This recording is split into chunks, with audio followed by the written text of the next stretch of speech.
and terrible in its death-like stillness and in the vast expanse of its unbroken sterility. That was how an explorer in 1866 described this area of desert in the Never-Never lands of Central Australia. For many years, the arid conditions, where the temperature in the sun often soars to over 150 degrees, deterred many a would-be settler.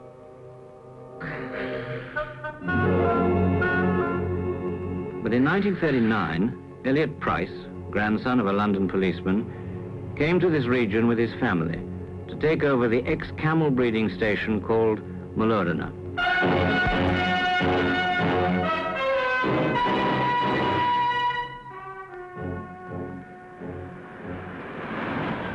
Muloorina means plenty of tucker in the Aborigines' language.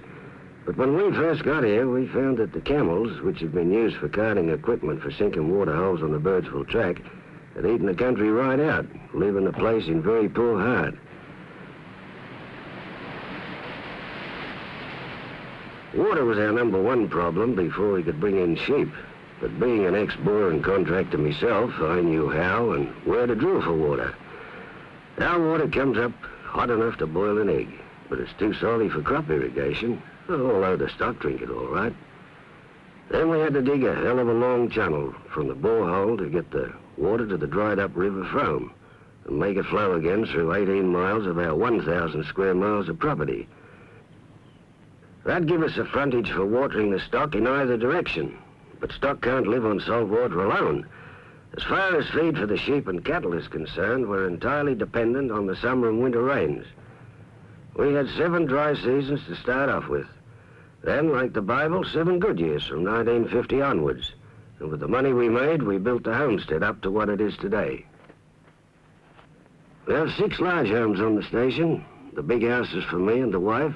There's one for our daughter Hazel and her family, and one for our other daughter Lorna and her family, another for our son Keith and his family, and 2 for the workers. But it was very different when Mum and me first arrived. The walls of the old house were so rotten you could stick your fist through anywhere, and well, you could shake hands with someone on the other side. There were snakes everywhere. Yes, you should just hear our daughter Hazel on that subject. You'd go to get a saucepan to put the potatoes in, lift the lid, and there'd be a snake curled up inside. You'd go, ah! Grab your gun, shoot it, and then you get on with the cooking.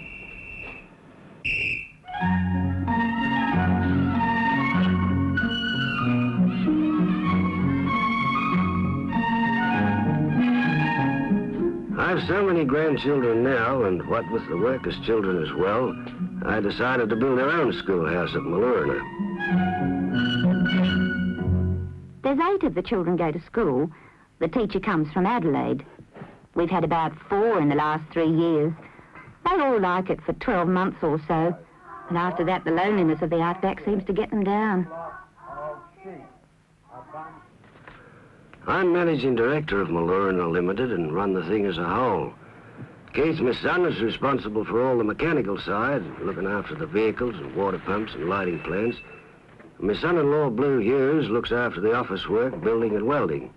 The other son-in-law, Bill Mitchell, he's the head stockman. 6,000 sheep and 100 head of cattle. That's all we've got at the moment. But in 1950-51, after the big flood, there was so much feed that we got up to 18,000 sheep and ran 1,500 cattle as well. With wool worth a pound, that gave us a pretty tidy income.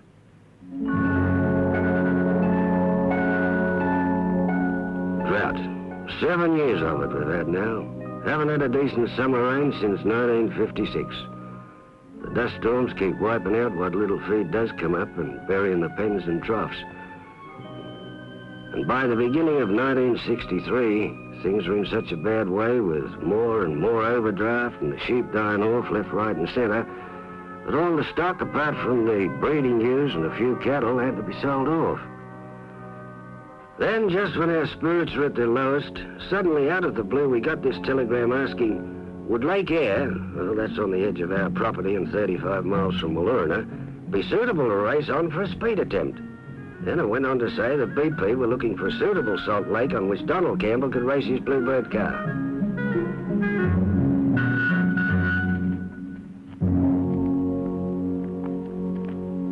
Actually speaking, it was Warren Benython, a chemical engineer, who put them onto it.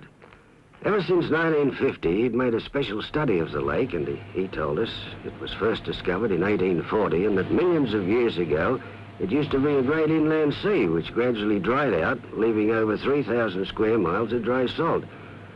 Well, we always thought it was a useless, lonely, dangerous sort of place, and well, we were surprised to hear how hard and level and beautiful the salt surface in the middle was, because, well, we'd only mucked around on the edges of the lake, which were all boggy.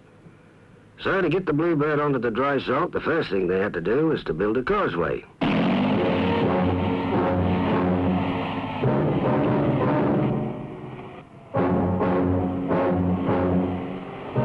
Naturally, when I heard all that was involved with making the attempt, the surveying of the course on Madigan Gulf, the part of the lake they'd chosen as being the driest and levelest, when I saw the arrival on April the 14th of the Bluebird car in its box with all the other vehicles, I thought, oh, with things being in such a bad way at Muloorina with the drought, I thought to myself, now here's an opportunity to make a little extra by housing the Bluebird people and feeding them and helping them generally.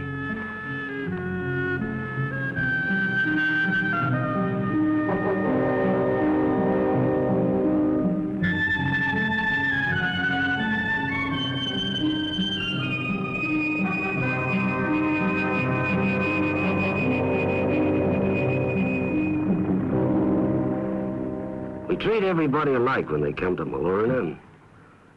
Out here, the first thing we do is to make them welcome and feel at home. The Campbells fitted in real nice, but they got the same treatment as anybody else, no better and no worse. You can't afford to waste time on frills in the outback. Putting up all the people working on the project, well, there are about 150 of them at one time, could have been a bit of a headache. But I'm not the sort of character that lets headaches occur. We put up most of the Campbell people in our homes, set up spare beds on the verandas, or we put them in caravans or in the shearers' quarters. We built them a large mess hall, but apart from that, all we did was put in a few extra showers and toilets. In the old days, the toilets used to work on a system known as the Big Drop, just a hole in the backyard with a shed over it. You just hoped that the wind blew in the right direction. Oh, but that's all changed now. I've always been associated with a lot of people all my life, and I was very happy to have Mr. Campbell and his team at Muloorina, and I helped him with the speed attempt.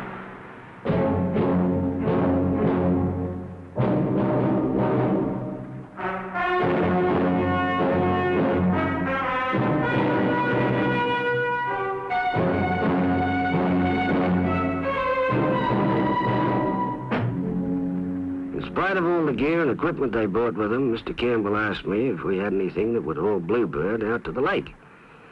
Now, that was quite a question. And then I remembered our old Blitz lorry. The Blitz was bought in Adelaide in 1954 for about 250 quid. She was in pretty good nick then. Good motor.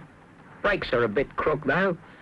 All it's done since is carted posts and firewood out of the creek till we started modifying it for this job. I reckon it'll be a bit of an honor for the old girl, helping him to get ready for the attempt.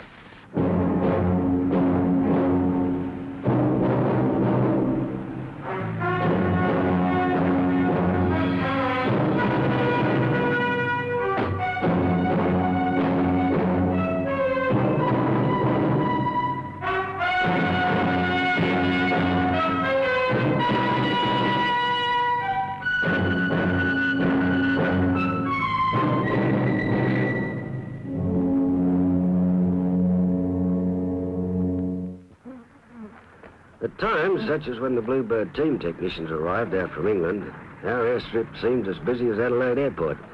At least the flies always give everyone a very warm welcome. They're quite the friendliest things about Muloorina. They become so attached to the Bluebird people that they even follow them out to the lake. But out here, they were in dead strife. One of the 14-ton graders, which had been smoothing the track, had broken through the salt surface. Well, about 4.5 inches thick there. But only quick action rescued it from vanishing into a grey, evil-smelling, bottomless ooze.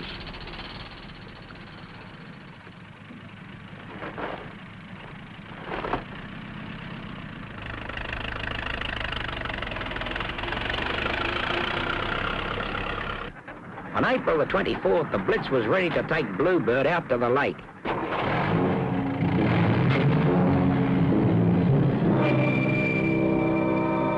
started all right, got about a mile from the homestead, and then the old Blitz just stopped. Naturally, I thought the hell of a fool when Mr. Campbell had to get an army wrecker to tow us. I'd been blowing me bags for quite a while about how good the old girl was.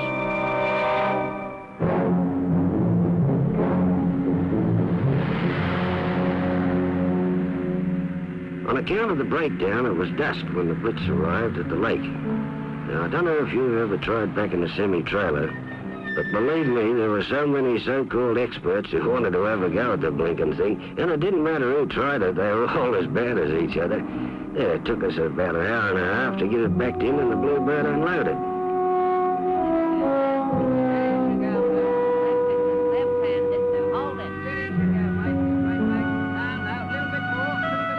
Luckily, they were still messing about putting the finishing touches to the 15-mile-long track, so we weren't the last off the lake. They'd called the track the Benithan Run on account of all the advice Warren Benithan had given them. Everything looked real good for the test next day, so we all set off back to Muloorina.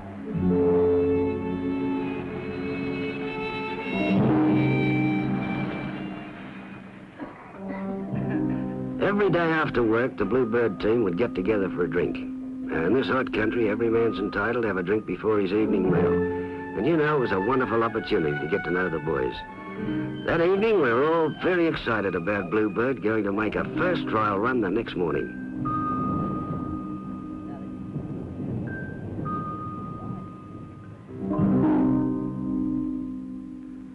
But next day, Lake Eyre really was a lake. Half an inch of rain had fallen overnight. It meant that the trial had to be postponed. They certainly couldn't race the car. Luckily, a south wind was blowing, which pushed all the water north. And 3 or 4 days afterwards, we started preparing a new track called Hobson's Choice. As the salt was damp and soft, a steel girder drag was all that was needed to level off the bumps and whatnots.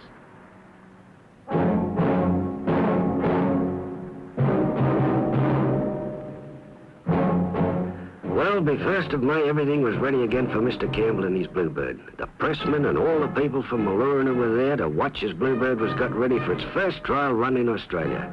We were very proud to have helped in preparing for this moment.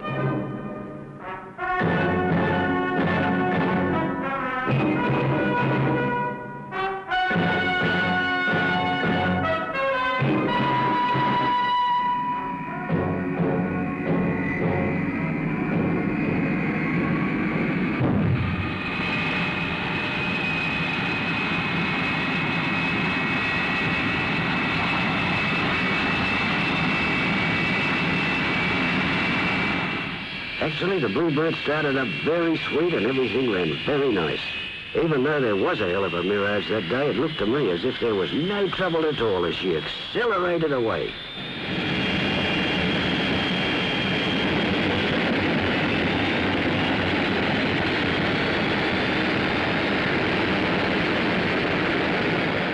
I thought it looked real beaut, but it didn't seem to be doing any real speed. I felt I could do better in my own car. Maybe if you could see it going past something, you'd get some sense of speed. But it didn't look any faster than an ordinary motor car going along. It wasn't what I thought it'd be. I expected a hell of a roar and she'd be gone. But then I remembered that it was the first trial run and Mr. Campbell had to take it easy before he could really put his foot down. Naturally, the children couldn't talk of anything else. They had to get the flipper out, which I'd made for them earlier. That's got an old water pump engine and an Austin 7 gearbox. Well, and the seats are from an old aeroplane. They set out to break every record they could think of.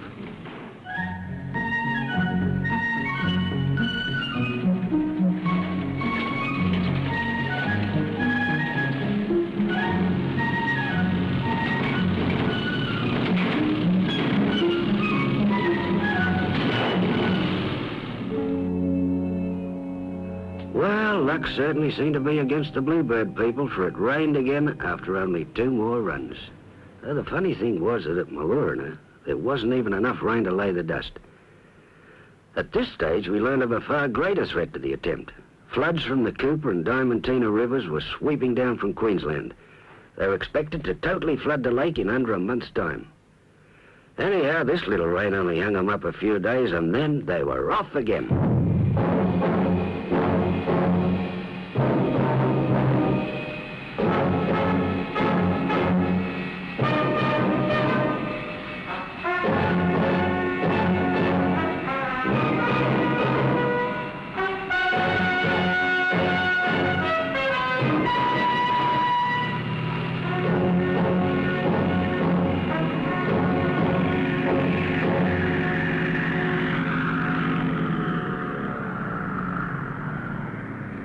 The Bluebird people coming to Muloorina definitely upset our usual routine. All those beds to make, the food to be brought in from Adelaide, 500 miles away. All the cooking and extra housework, we never stopped. Always had to be thinking what next all the time. Normally, I cut the boys' hair out here. You know, it's nearly 100 miles to the nearest barber. But that Bluebird team, why, I was practically running a business. Even though we'd only got a few thousand sheep at Muloorina, because of this here drought, Bluebird or no Bluebird, there was a heck of a lot of work that Bill Mitchell and the workers had to keep up with. 130 miles of dingo fence to look after and keep prepared. If we don't keep an eye on it, the kangaroos get in and strip off what feed there is. Then there's about 180 traps to be kept set and baited all the time, so that any dingoes straying onto the property are caught before they can kill any of our sheep. 8 water pumps at various points on the property that have to be kept working. And God knows how many troughs to be cleaned out and kept full with water.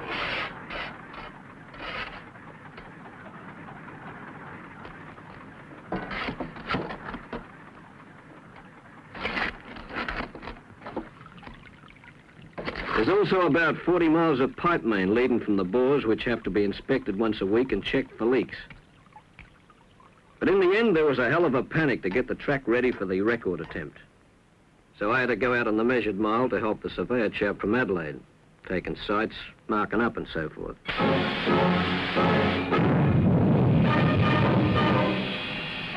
All this time, the Bluebird speed was being worked up. In my candid opinion, it looks as if it'd only be a week or so before Mr. Campbell pulled off the attempt.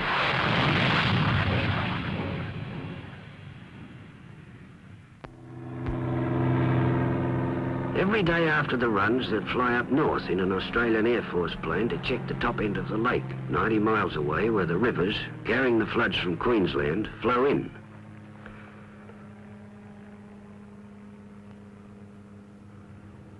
Using our flying doctor radio, we called up our neighbours, the Oldfields, at Eyre, about 60 miles away, to ask them how things were up there, where the Cooper River crosses the Birdsville track.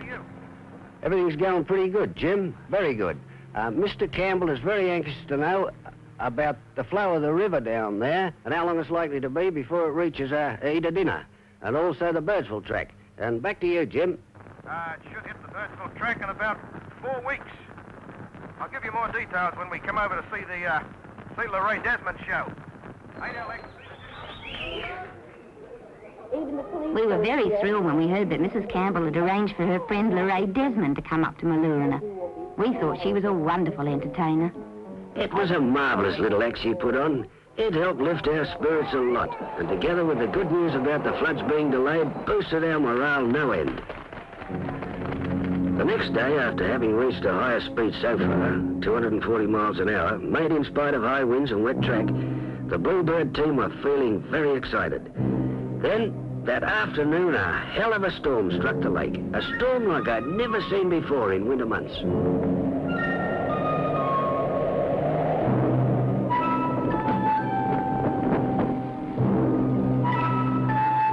In the interest of safety, Mr. Campbell decided to get all unnecessary personnel, including his womenfolk, off the lake and back to Muloorina as quickly as possible.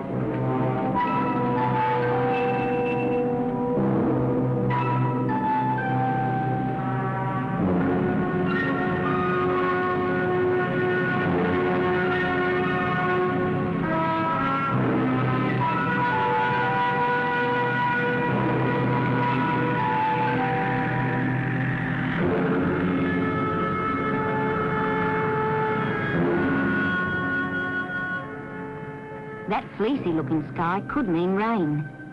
You can actually smell rain when it gets close as it comes in on the wind. On account of the bad forecast, Mr. Campbell decided to get the Bluebird off the lake too as quickly as possible in case it was marooned by floods. He certainly wasn't taking any chances.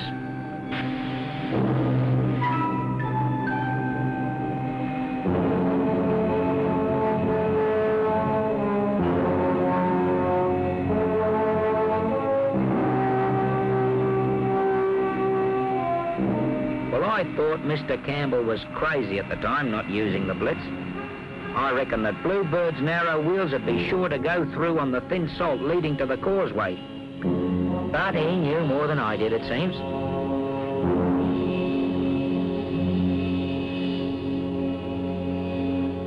And then, by crikey, it really did rain. Oh, it was beautiful rain. Extra good. And there's no doubt about it, when it rains at Muloorina, it was the most interesting time as far as us people is concerned. We're very excited about rains. Every inch of rain that falls means at least 1,000 pounds in our pockets. Then the river started running, and this time the lake was really flooded.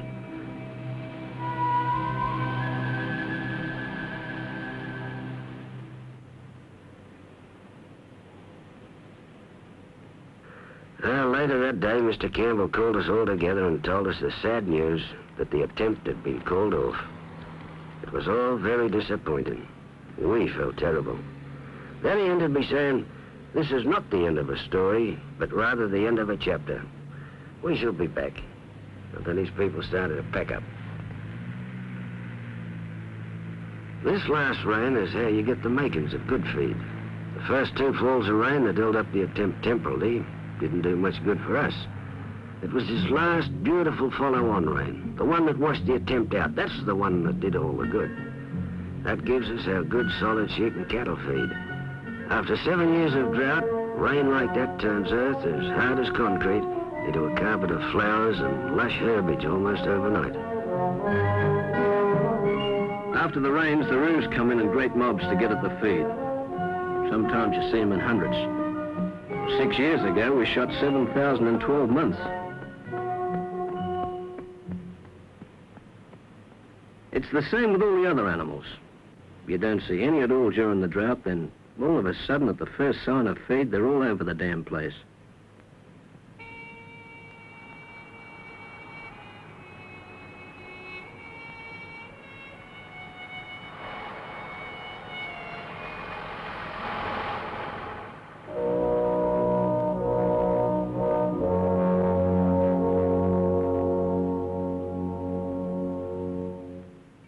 Well, naturally, we were sorry to see the Bluebird people moving out when they'd tried so hard to get the attempt in. But once we were positively sure that the feed was there, and, well, it didn't matter if it didn't rain for another 12 months, then we ordered more sheep and cattle.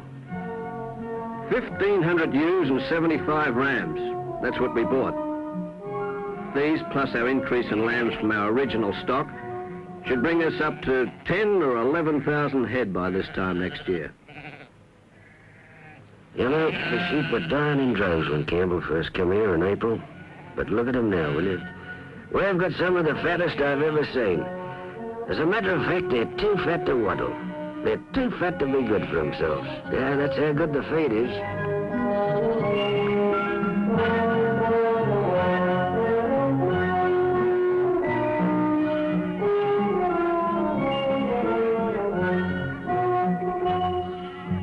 Well, 6 months have passed now and shearing's over.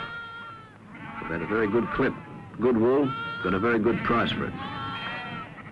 At the moment, we're about to draft the sheep. You know, separate the young ewes from the rams so that they don't get the lamb too young. They're just coming out of the drought into a good year. Early summer rain's what we want now. With any luck, we should have a good dropping of lambs next year. Yeah, it's real good to be back in business again. We bought an aeroplane mainly because the boss had wanted a plane for years. She'll be used for looking at our water supplies, stock spotting, cattle buying, and wherever else we wanted to go. We can do as much work in one day by plane as you can do in 4 or 5 normally. You know, They said I was mad to buy the plane, like they said I was mad to come to Muloorina in the first place. But it's the crazy ideas I've had that have made it better than before. I know the rain washed out Mr. Campbell's attempt. We were all very sorry, but, well, it was certainly wonderful to see our property come good again after the long drought and all that worry. Maybe now you'll realize what rain means to us. Well, mind you, we haven't had any since, so perhaps he'd better come back to Muloorina. Now, joking aside, we'd be glad to see him again. And Bluebird. It certainly livens up the old homestead a bit.